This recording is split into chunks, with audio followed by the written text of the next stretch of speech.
Another thing we need to know and take note of concerning marriage is patience and empathy. So patience is honestly, everybody has said it. That's always one of the advice of parents. That's not just saying that that's one of the advice his father always gave him, that you need to be patient to live with a woman. But you also need to be patient to live with a man. My parents told me that a lot of people will say when they entered marriage, their parents told them that they need to be very patient with their spouses. And it's true. Patience will resolve a lot of things. When you're having conflicts, patience will help you. You will know when to talk, when not to talk, what to say, how to do it. You know, patience is a required virtue, skill set if you have to learn it in marriage. Then I also want to talk about empathy. Empathy is like putting yourself in the other person's shoes and seeing what they are seeing, whatever they are seeing from. Because if you don't empathize, you can't really understand. You just get angry anyhow. Different people have different perceptions, perspective about things, because we have different backgrounds, different or bringing different experiences and all that, different values that we were raised with.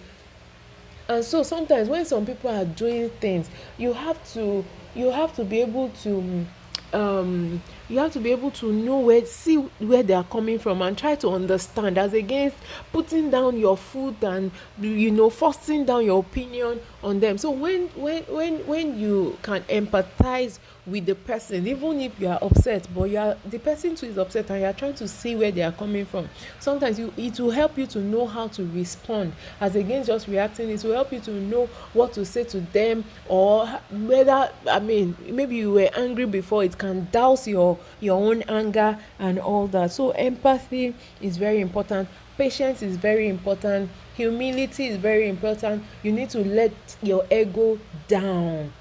As in, ego in marriage is, you cannot afford to have, especially men. You need to put it aside. Your wife will talk to you anyhow. Sometimes you will be like, people cannot talk to me like this in my office. Well, she's your wife. Sometimes you need to put that ego aside. And women too, sometimes we just feel we are feeling too big to say sorry. We need to be humble in marriage. Humility is very, very important, and our ability to resolve conflict. We have to know whether we have to start learning it now to be able to resolve conflict. So if it is with our siblings, when we're having conflicts, we can be using them for practice how to resolve those conflicts.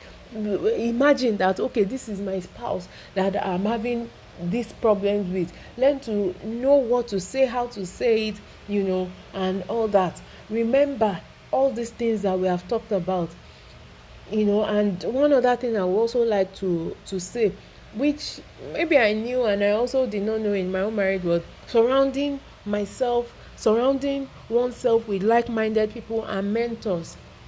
People always say don't involve third party in your marriage. Yes, don't involve third parties just anyhow, but learn from third parties. Put third parties around yourself that you can learn from. Mentors, people that know beyond you, people that have been there before. Learn from them.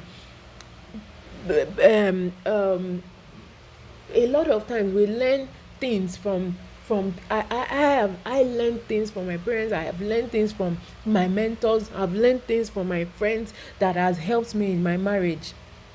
My husband was saying that he grew up with, not that he grew up, he stayed during his NYC days with a couple, and he learned a lot of things from them. He learned how to one of the things he learned from them was how to resolve conflict, because the way they used to resolve their conflict was always very amusing to him. But he learnt it, and he is now replicating it in our marriage. Me too, a lot of things that I've learned from some of my mentors, I'm replicating it in my marriage. So you need to surround yourself with like-minded people. you know Bring people, it does not have to be family, but let it just be people that are spiritual, that know what they are doing, that have gone be ahead of you, and they have the kind of homes you desire, they have the kind of lives you desire. Put them around you and follow their leadership.